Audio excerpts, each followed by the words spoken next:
Now we start today's Bhagavatam class. Om Namo Bhagavate Vasudevaya. Om Namo Bhagavate Vasudevaya. Om Namo Bhagavate Vasudevaya. Narayanam Namaskrutam Naram Chaiva Narottamam. Devim Saraswatim Vyasam Tato Jayamudire. Nashtaprayeshu Bhadreshu Netyam Bhagavata Sevaya. Bhagavati Uttama Shloke. Bhakti Bhavati Nestiki. Hare Krishna Dandat Pranam.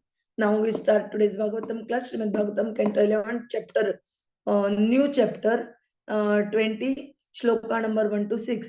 Sri Uddhava Vacha Vidhi cha Pratishedha cha Nigama hi Ishwarasya te Avekshate Arvinda Aksha Gunadosham cha Karmanam Varnashram Vikalpam cha Pratiloma Anulomajam Dravya Desha Vaya Kalan Swargam Narakam Evacha.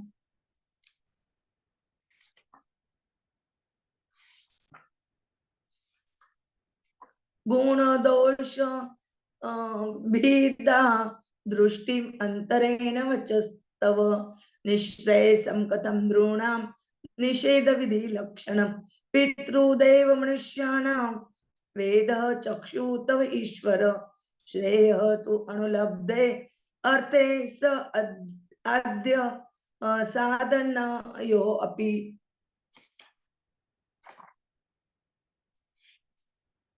गुणदोष भेदात दृष्टि निगमात तेन हि स्वत निगमेन अपवाद च भेदाया इति भ्रमः श्री भगवान उवाच योगस्त्रय मया प्रोक्ता नृणां श्रेय विदित्सया ज्ञानं कर्म च भक्ति च न उपाय अन्यस्ति कृतचित्.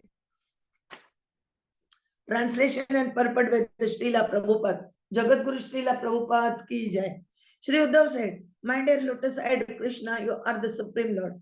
And thus the Vedic literatures consisting of positive and negative injunctions constitute your order. Such literature focus upon the good and bad qualities of work. According to Vedic literature, the superior or inferior varieties found in the human social system, varnashram, are due to pious and sinful modes of family planning. Thus, piety and sin all are constant points of reference in the Vedic analysis of the components of a given situation, namely the material ingredients, place, age, and time. Indeed, the Vedas reveal the existence of material heaven and hell, which are certainly based on piety and sin. Without seeing the difference between piety and sin, how can one understand your own instructions in the form of Vedic literatures, which order one to act piously and forbid one to act sinfully? Furthermore, without such authorized Vedic literatures, which ultimately award liberation, how achieve the perfection of life?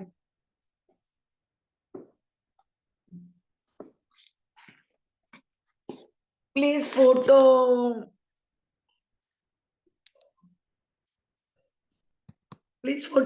delete. Next. My dear Lord, to understand those things beyond direct experience, such as spiritual liberation or the attainment of heaven and similar material enjoyments, and in general to understand the means and end of all things, it is imperative that the forefathers, demigods and human beings consult the Vedic literature. For these literatures, being your own laws, constitute the highest evidence and revelation.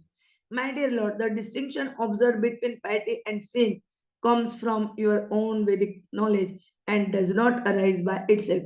If the same Vedic literature subsequently nullifies such distinction between piety and sin, there will certainly be confusion. The Supreme Personality of Godhead said, my dear Uddhava, because I desire that human beings may achieve perfection, I have presented three paths of advancement: the path of knowledge, the path of work, and the path of devotion. Beside these three, there is absolutely no other means of elevation. Purport by the Srila Prabhupada. Jagat Guru Srila Prabhupada ki jai. At the end of the previous chapter, Lord Krishna stated Gun Dosh drushti dosha guna tubhya varjita. Focusing upon material piety and sin is itself a discrepancy, since actual piety means to transcend both of them. Sri Uddhava now pursues this point so that Lord Krishna will give a more elaborate explanation of this difficult subject matter. Sri Uddhava here stated that the Vedic literature, which constitute the laws of God, deal with the piety and sin.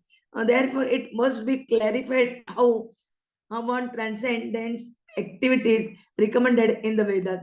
According to Srila Vishwanath Chakravarti Thakur, Uddhav suddenly understood Lord Krishna's purpose in the words he had just spoken, and to induce the Lord to elaborate upon this interesting point, Uddhava outwardly challenged the Lord's statement.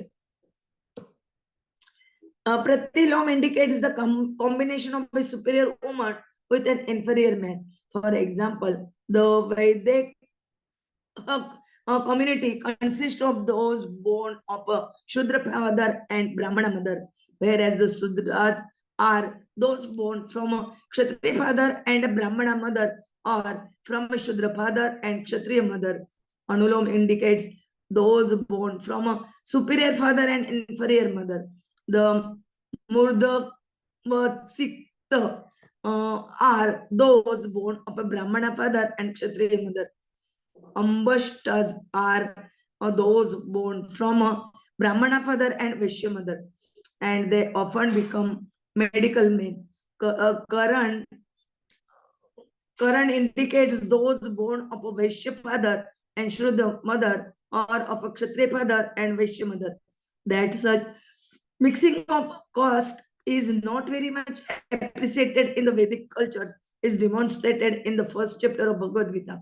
Arjuna was very worried that the death of so many Kshatriyas on the battlefield would lead to the mixing of superior women with inferior men. And on those grounds, he objected to fighting. In any case, the entire Vedic social system is based on distinguishing between piety and sin, and Sri Uddhava is encouraging the world to explain more elaborately his statement that one should transcend both piety and sin. If one does not accept the necessity of performing pious activities and avoiding sinful activities, it becomes very difficult to understand authorized religious scripture. And without such scripture, how can human beings attain salvation? This is the essence of Sri Uddhava's question.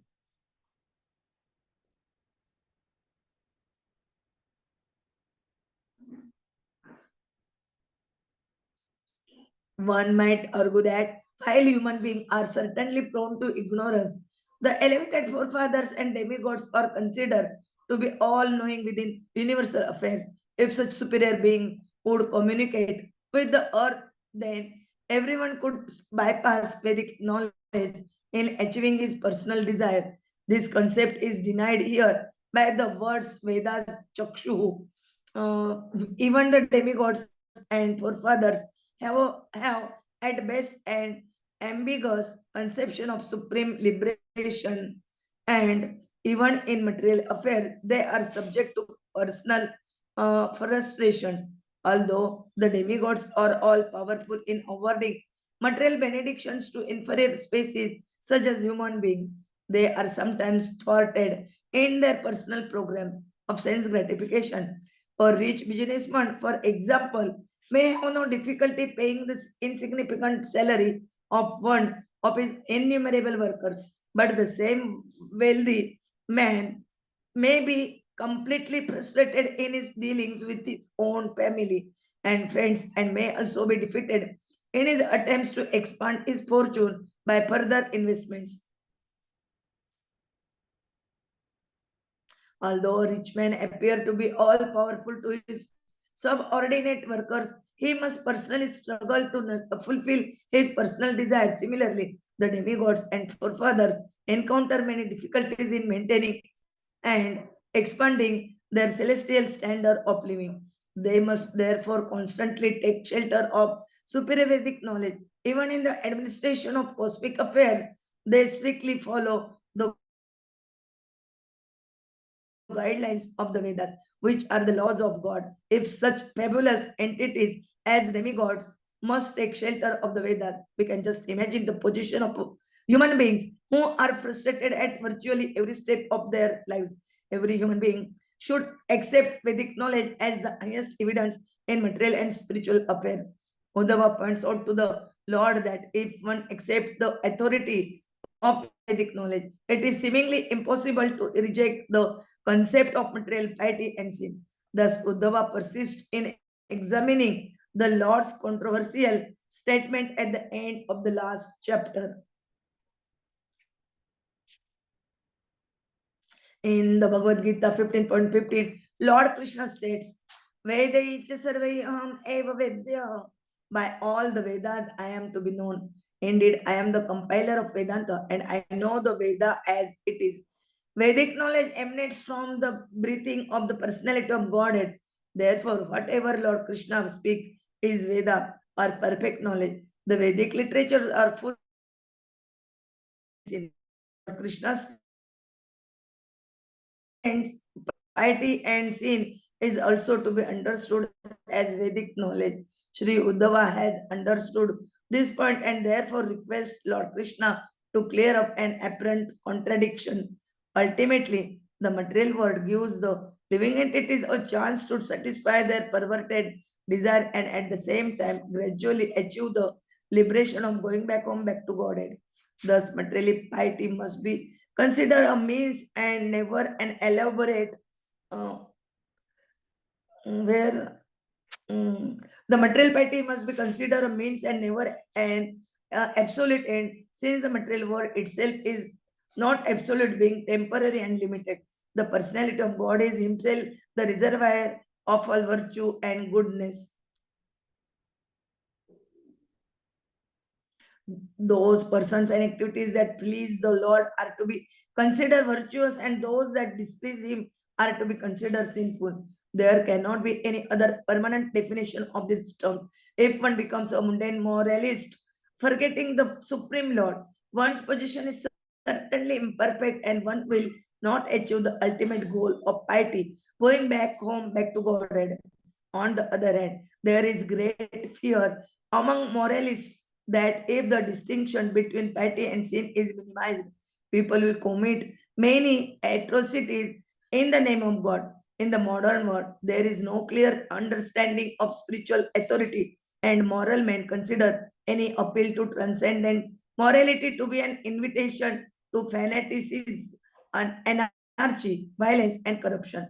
Thus, they regard material moral principles as more important than directly trying to please God. Because this point is controversial, Uddhav is anxiously requesting to the Lord to give a clear explanation.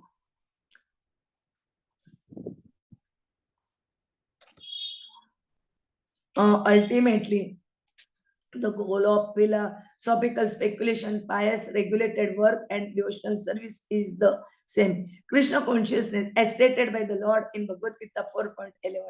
Ye yatha mam prapadante tam tathaiva bhajami mam vartamanu vartante manushasya partha sarvasha.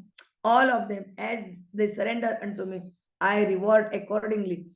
Everyone follows my path and in all respect, O son of Pruta, although all authorized processes of human perfection ultimately lead to Krishna consciousness or love of God, various performers have specific propensities and qualification and thus they gravitate to different methods of self-realization. Lord Krishna here describes the three authorized processes together in order to emphasize that their ultimate goal is one. At the same time, philosophical speculation and regulated pious work can never be considered equal to pure love of Godhead, as the Lord has elaborately clarified in the previous chapters.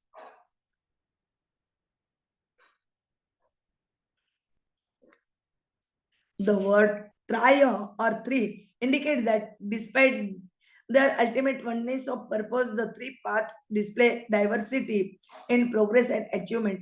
One cannot achieve the same result by mere speculation or piety that one achieves by directly surrendering to the personality of Godhead, depending completely on His mercy and friendship.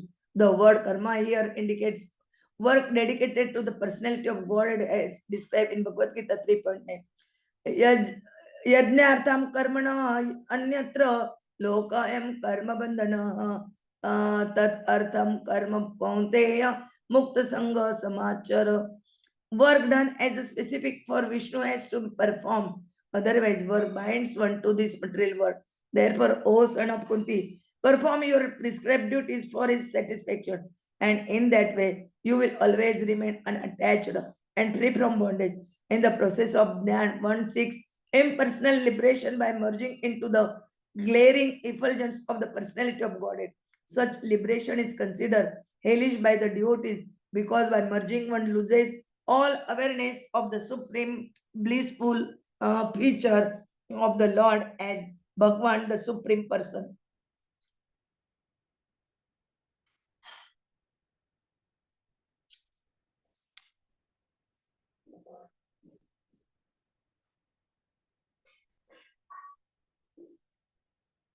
The purpose of karma are regulated words seek the three aspects of human progress other than liberation, namely religiosity, economic development, and sense gratification.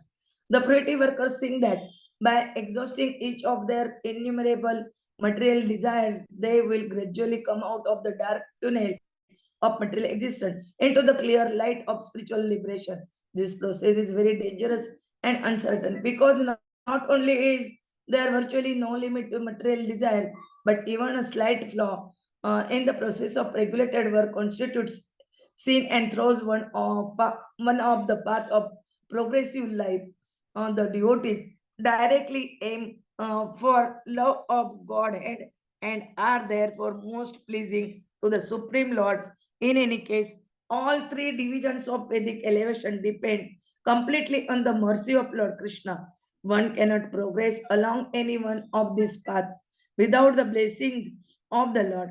Other Vedic processes such as austerity, charity, and so forth are included within the three primary divisions described here. Thus end the purport. Now prayers. Om Agyanati Mirandasya Jnananjana Shalakaya चक्षुरुन्मीलितं येन तस्मै श्री गुरवे नमः श्री चैतन्य मनोभीष्टं स्थापितं येन भूतले स्वयं रूपः कदा मह्यं ददाति स्वपदान्तिकं वन्देऽहं श्री गुरोः श्रीयुतपदकमलं श्रीगुरून् वैष्णवान् च श्रीरूपं साग्रजातं सगण रघुनाथान्वितं तं सजीवं साद्वैतं सावधूतं परिजन सहितं कृष्ण चैतन्य देव श्री राधा कृष्ण पादान सगण ललिता श्री विशाखान्वितांच नमो विष्णु पादाय कृष्ण प्रेष्ठाय भूतले श्रीमते भक्ति वेदांत स्वामिनिति नामिने नमस्ते सरस्वते देवे गौरवाणी प्रचारिणे निर्विशेष शून्यवादी पाश्चात देशतारिणे वांछा कल्पतरुभ्यश्च कृपा सिन्धुभ्य एव च पतितानां पावनेभ्यो वैष्णवेभ्यो नमो नमः। जय श्री कृष्ण चैतन्य प्रभु नित्यानंद श्री अद्वैत गदाधर श्रीवासादि गौर भक्तवृंद हरे Krishna Krishna Krishna Hare Hare Hare Ram Ram Ram Hare Hare Hare Krishna Krishna Krishna Hare Hare Hare Ram Ram Ram Hare Hare Hare Krishna Krishna Krishna Hare Hare Hare Ram Ram Ram Hare Hare Krishna. Dandat pranam. Today we started new chapter. We try to understand shloka of chapter 20. Mataji, your face is not visible. 1 to 6. Your face is not visible, Mataji. Video is wrong. You are we try to understand shloka number 1 to 6 and Prabhuji will tell you in detail. Hare Krishna. Dandat pranam. वांछा कल्पतरुभ्यश्च कृपा सिन्धुभ्य एव च पतितानां पावनेभ्यो वैष्णवेभ्यो नमो नमः. Hare Krishna, Dandat Pranam. Hare Krishna. So we are back to this chapter number 20, as Mataji has said. And after having understood about what I will say pure devotional service, now here Krishna is going to prove that it is only bhakti which is better than jnana or even sannyas, or that is detachment. So this is where the whole discussion in this particular chapter is going to be. So it all starts whether we have to go with karma yoga, jnana yoga, or bhakti yoga. So all these three, as we have already understood them in Bhagavad Gita, are going to be described further here. So it's a revision for us. And then what happens is we are also going to see the pros and cons in each of it. So Vedic Shastras, it starts, what does it mean? So it means that the words expressing the order of Krishna, that is Vedas. So all the Shastras, wherever we are able to understand the orders of Krishna, is your Vedic Shastras. And in this Vedic literature, there is an outlay of duality, if you see, such as Varnashrama system. At the same time, Vedas reject this dualistic system also. So Dvait Advait Vad that you always talk about is something which Krishna is referring to here. So Uddhava, desiring to understand the reason why the scriptures contain such conflicting ideas and how these might be reconciled, inquired from Krishna about this matter. And in response, the Supreme Lord replied that the Vedas prescribe the process of Karma Yoga, Jnana Yoga, and Bhakti Yoga for facilitating the attainment of liberation. Now, Karma Yoga is designed for those persons who are not detached and who are full of gross desires. Jnana Yoga is for those who are detached from the fruits of activity and have given up material endeavors. And Bhakti Yoga is for those persons who have taken to the principles of Yukta Vairagya, that is appropriate renunciation. As long as one has not become uninterested in enjoying the fruits of one's work, or as long as one's faith in the topics of discussion of Krishna on the path of the devotional service has not awakened, then we must continue to fulfill all the prescribed duties of our karma. But neither the renunciate nor the devotee of the Supreme Lord need to do any kind of ritualistic activities. And that is where the real, what I'll say, knowledge, the seed comes into picture. Because the whole intention is that we should be able to sprout the Bhakti Lata Bija. So anything and everything which helps us to achieve it is going to be successful. So here Krishna has proven that all the three paths, they are going to lead to advancement. But besides that, there is no other means. And amongst that, Bhakti Yoga is the best. So how that is best? Why not Gyan Yoga? Why not Karma Yoga? All that is a topic of discussion which we are going to continue further tomorrow onwards. Hare Krishna.